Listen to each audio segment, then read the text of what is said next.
Hi, my name is Esther Lunge, and I would like to share with you the testimony of how I survived a plane crash. On the 29th of October 2006, my life as I knew it changed forever. I was in Abuja waiting for a return flight to Sokoto, where I was serving as a youth corper in the Federal Airport Authority of Nigeria, FAAN. I was a duty flight announcer, which sounds more glamorous than it actually was. On this day, I'd never been to Abuja before, but because or by virtue of the fact that I was serving in the airport, I just looked around and I was looking for frequent flyers to see when they would get up, so I would just go along with them. As we came out of the airport, about to board the plane, the northern heat gave way to torrential rain. And I remember thinking to myself that, oh, can the pilot fly in this weather? But then I also thought to myself that they probably don't cancel flights every time that it rains. And so we got on board. Now, I used to joke with myself that, patience was not one of my virtues. And so I really liked to sit at the front of the plane. But on this day, it wasn't an option because the flight was full. And so they had given me a seat in the middle. And so there I was contemplating where my seat was. And then I heard somebody call my full name at the time, Esther Kema Amoda. And I wondered who knew me on that flight. I looked up and it happened to be the other Esther. So there was another Esther who was serving at the airport. I was with the airport authority. She was with the airline ADC. And so she was sitting right at the back of the plane. And so normally for someone who was already uncomfortable sitting at the middle of the plane, it was very unusual for me to go and say hi to her at the back of the plane, and not just say hi, but actually sit down beside her. But I say something told me now, with hindsight, I know that it was the Holy Spirit. And so I sat down beside her, and that morning, before I had set off from my fellow corpor's house, I had opened my devotional to read the Bible reading for the day. And it was James 3 from verse 14 to 17 that says, in paraphrase, it says, "Who are you that says today you will do this or tomorrow you will do that? That life is like a vapor." And so as anybody who's about to take a trip, you pray and say, "Oh Lord, let my life not be like a vapor," but you don't read it thinking that anything out of the ordinary is going to happen to you. And so I sat down beside her and I prayed, especially remembering, my reading from the morning, but we always thought that it was going to be a regular flight. And so we took off. And this was around like 10:40 in the morning, and we're gaining altitude. All of a sudden, the plane dropped. And we thought it was normal turbulence, and so everybody was shouting Jesus, shouting Allah, but we didn't think anything was going to happen. Shortly after that, again, the plane dropped again. By this time, even though it was 11 o'clock in the morning, the emergency lights had come on in the plane. Outside was dark. The Christians were shouting Jesus. The Muslims were shouting Allah. Children were crying. It was a little bit of mayhem. But still, we thought it was just really bad turbulence, and we're waiting for the pilot to regain control of the plane. Shortly after, I look out of the window, and for lack of a better way to describe it, I hear a loud bow. I look back in front of me, and I'm sitting exactly the way I was sitting in the air, just that in front of me now was grass. The plane had crashed. Now, people ask me, did you black out? What happened? And I always say to them that before that day, I believed in God, but that day I believed in the power of angels, because literally the same way I was sitting in the air is how I was landed on the ground. And you would say, okay, maybe all of us that were in that, segment of the plane, that's how we landed, but that wasn't true, because Esther, who was sitting beside me, the impact of the crash flung her somewhere else. And so it was like a dream. People always ask me, how did it feel? And I say it felt a little bit like a cartoon where you're like, I'm okay, I'm okay, I'm okay. But I did not know where I was, and I wasn't quite sure what was happening. And so because I like to travel light, I had my hand luggage under my seat, and it was still there, thanks be to God. At the time I had the Motorola Razr. I don't know if you remember that phone. So the clip was in my belt hole, and the phone was on the side. Picked up the phone, put it back in the clip, and then I started to feel my way out of where I was. As I was doing that, I heard somebody shout, "Oh, somebody help me, somebody help me," and it turned out to be the other Esther. So the impact had flung her somewhere else. And so I unhooked her from her seat, and she had a dislocated hip, and then we made our way out of the debris of the plane. Now we're in the plane, and we had no idea where the plane had gone, how far it had gone before this happened. So I did not know if I was in Kafanchan or in Kebbi. All I knew was that I was in the middle of a field somewhere, and it was raining, and I was just like, God, what is going on? Esther, when she saw that I had my bag with me, she said, she had valuables in her own bag, and so she went back into the debris of the plane to go find her possessions. As we were still trying to figure out what was going on, I saw 3 ladies, one on top of each other, and the one on top was strapping the other to be beneath her.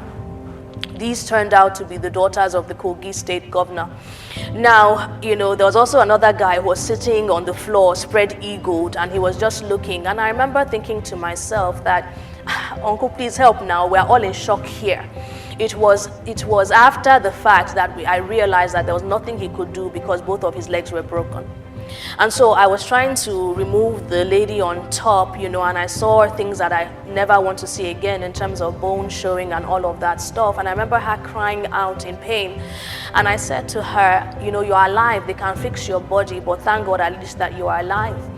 Pulled her off, and then the one in the middle, because she was Hausa origin, her wrapper had gotten entangled in her, because that's their native dress, isn't it? So her wrapper had gotten entangled with her seatbelt. So unhooked her, pulled her off, and then I went back to where we were standing. There was a lady who was standing, her hand, and her leg were broken, and she was crying about her brother. And I genuinely thought at the time that what had happened was the plane had broken in half. So we were on one side, and there was another side that had other people who were in a similar position as us. Because, the northern tradition is that, the men sit in front and the women sit at the back. So I just thought that they were on one side and we were on another. And I was like, you're alive. I'm sure they'll find your brother and your brother will be fine. But that was not to be the case.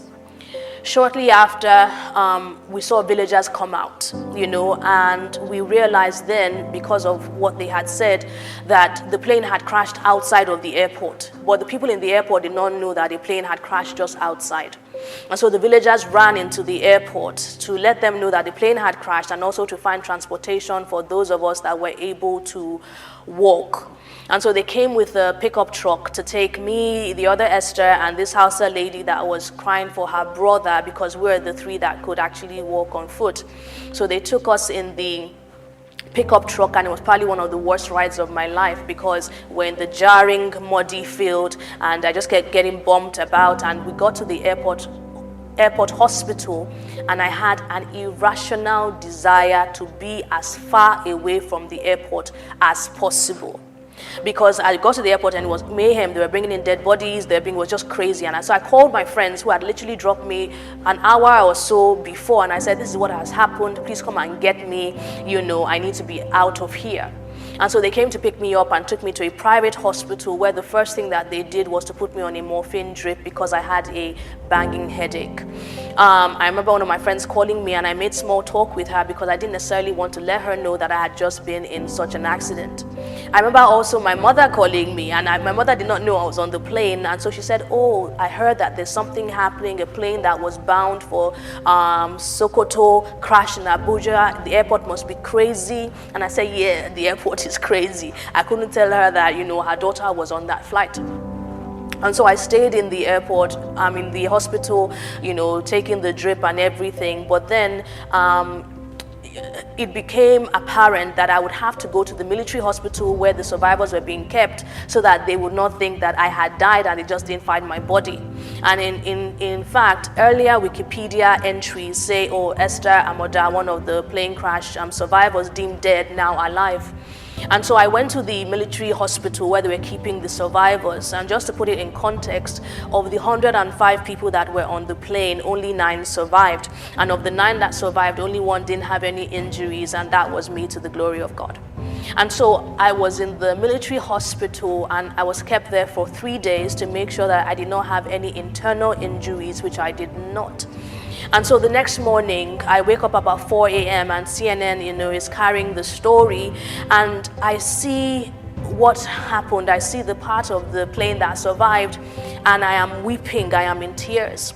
Because if you remember, I said I thought that the plane had broken in half, but that was not what had happened.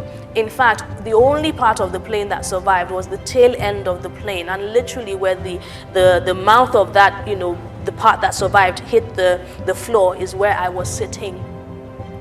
And I wept. I remember a nurse saying, "Why are you crying? You should be happy that you're alive." I'm like, that's why I'm crying. I'm crying because, I'm happy that I'm alive. And the ADC people, when they came on their courtesy visit, they said literally that was the only part of the plane that was intact. Everything else was broken pieces and broken bodies, and it was very overwhelming.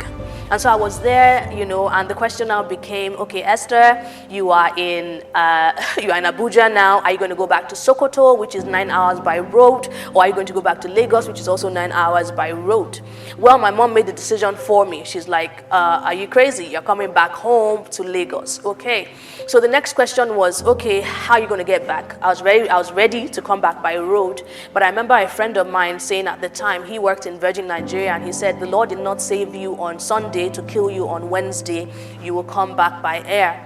And I say that that's probably one of the singular decisions that actually cured me, or started to cure me, of my fear of flying, because I had to get on a plane so quickly after. And so on Wednesday, I'm super excited to be coming back home. I'm just, in high spirits just to leave the hospital. And I get to the airport. The airport manager comes to see us, and he takes us on the tarmac to see the plane. And I start to weep. I am weeping, I am weeping, I am weeping. And the pilots, they try to reassure me, that they're going to do a great job and make us land safely. And so they asked me, do you want to sit in the cockpit with us? And I said, do I look like I'm crazy? I'll be at the back of the plane. You just drive us safely. And so for the 45 or 50-minute ride, I held on to my flatmate at the time, and I held on to a random stranger, and I was just weeping through the flight. At the end of the flight, the pilots say, we want to dedicate this flight to Esther Moda, one of the survivors of the ADC plane crash. And so the people on the plane said, oh, who is that? Who is that? And they said, no wonder, because I'm sure up until then, they probably thought I was a village girl who had never been on a plane before, hence the tears, and there was clapping, there was rejoicing, people were trying to take my picture, trying to put money in my hand, telling me they're going to write books and all of that stuff, and it was just a surreal experience. Now, when people see the trajectory of my life now, they think that, of course, it makes sense that this is the kind of life you'll be living, one that is, bringing a message of hope and almost like serving and dedicated to God. But that was not the case. In fact, for 2 years after the plane crash, I had survivor's guilt. So I was depressed because I did not understand why God would give me such a phenomenal gift. I did not think that I deserved it. There were people that were more deserving on the plane. That was the same flight that the Sultan of Sokoto, his son and his grandson, died on. I knew deacons in my church and deaconesses, growing up, who were on that same flight and had died. In fact, there was a mother with 4 children who both her and the children died. And so I didn't really feel like I deserved this great gift that God had given to me. It wasn't until November 2008 where I got, my healing from the depression, and where God said to me that I've saved you for a life eternal, then you can accept the gift of me saving you in this life with all its wars and rumors of wars. But why am I sharing this story now? Over the last couple of months, in the last year, I have sensed that God has been calling me to serve my country. And it's that thought and the call actually gave me the most sorrow, because for me, I was like, how would you ask me to serve a country that literally tried to kill me? Because in the space of 18 months, there were 6 plane crashes, and nothing was done, either by the Minister of Transport at the time or anything to actually say, let us do an overhaul. Let us actually see what is going on. In fact, the minister at the time said he's not God, so why should they ask him why, why plane crashes were happening on his watch? But in the last 1 year, the Lord has said, I need to serve your country. If you know anything about what is happening in our nation right now, you know that we need hope more than anything else. you know that we need to be able to hold on to something to believe.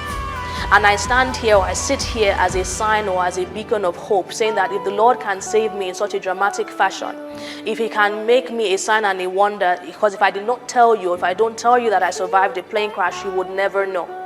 But if the Lord can do such a phenomenal miracle for me, He can do it for our country. He can revive us, He can revamp us, He can make it such that we don't even look like what we've been through. We look and we compare ourselves with the stories of Dubai and the stories of Singapore, and we wonder, how can these things be, or how shall these things be? But if we all play our part, if we all do what we are called to do, if we all live lives of integrity focused on righteousness and justice, we will have the nation that we are praying for. But it is no longer in the hands of government. It is now up to us as individuals to do the work that we have been called to do. Each and every single one of us can make a difference, and this is a plea for us to do just that. All of us cannot migrate. All of us cannot jackpot, as they say. We are here, and we have a duty of care to leave Nigeria better for the next generation. I hope this is inspiring you to not just hear my testimony and thank God for my life, but to look inwards and say, as a Nigerian, could it be that I am called to be Nigerian for such a time as this? Thank you so much for listening, and God bless you.